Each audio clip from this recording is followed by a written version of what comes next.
अपने यहाँ हिंदी पिक्चर में एक गाना आया था कि तू ना सही तो तेरी याद सही, कोई और सही। उत्तर प्रदेश के सहकारिता विभाग में इन दिनों कुछ ऐसी ही स्थिति चल रही है।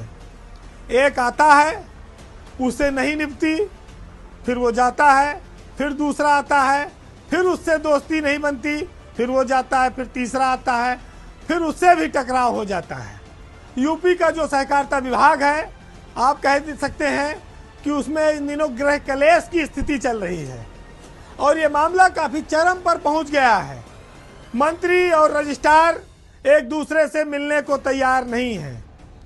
यूपी के कोऑपरेटिव विभाग में सहकारिता मंत्री हैं जेपीएस राठौर और वहां पर रजिस्ट्रार हैं हीरा लाल। ये चर्चा अक्सर रहती है कि मंत्री की अपने रजिस्ट्रार के साथ नहीं पट रही है, जिसके चलते मीटिंगों में वो एक दूसरे के साथ मौजूद नहीं रहते हैं, तालमेल नहीं बनता है और नीचे के अफसरों को उसका खामियाजा भोगना पड़ता है। देखिए, लोकतांत्रिक सिस्टम में मंत्री सबसे बड़ा है, उसके पास असीमित पावर है। वो जो निर्णय करेगा फाइल पर, वही निर्णय अंतिम होगा। वो रजिस्ट्रार का, आईएएस अफसरों का सीधे भले कुछ न बिगाड़ पावे, लेकिन जो विभाग में असिस्टेंट रजिस्ट्रार हैं, जो उनके विभागीय अधिकारी हैं, उनका तो वो कचूमड़ निकाल देगा। इतनी जांच करा सकता है कि वो उनकी ज़िंदगी, उनका कैरियर खराब हो जाएगा।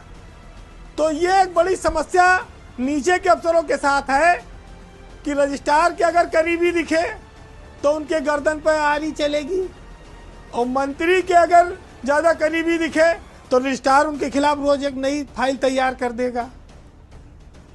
टकराव जब इस कदर बढ़ जाए तो लोग अपनी जान बचाने लगते हैं। उत्तर प्रदेश के कोऑपरेटिव विभाग में रजिस्ट्रार का पद विभागाध्यक्ष का पद है। उस पर इस समय आईएएस अफसर हीरा लाल तैनात हैं, जिनकी अपने मंत्री जेपीएस राठौर के साथ तनातनी की खबरें हैं। हालांकि हीरा लाल को आए 2 महीना हुआ, उससे पहले बीएन सिंह यहाँ पर रजिस्ट्रार थे कोऑपरेटिव में और 3.5 महीना बीएन सिंह इस पद पर रहे। बीएन सिंह भी मंत्री की बैठक में नहीं जाते थे, उनके बीच काफी विवाद हो गया था। मंत्री ने काफी कोशिश करके उनको वहां से हटवाया। उससे पहले भी बीएल मीना यहाँ पर प्रमुख सचिव और रजिस्ट्रार रहे। वो करीब 2-2.5 साल रहे और उस दौरान भी मंत्री का दर्द यही रहा कि रजिस्ट्रार हमारी सुनते नहीं। और आपको बताऊं कि बड़ी हैरत की बात है कि सरकार ने इस विभाग में रजिस्ट्रार के तौर पर जिन 3 अफसरों को तैनात किया, ये तीनों ईमानदार अफसरों में गिने जाते हैं। तीनों की छवि बेदाग है, भ्रष्टाचार का कोई दाग नहीं है।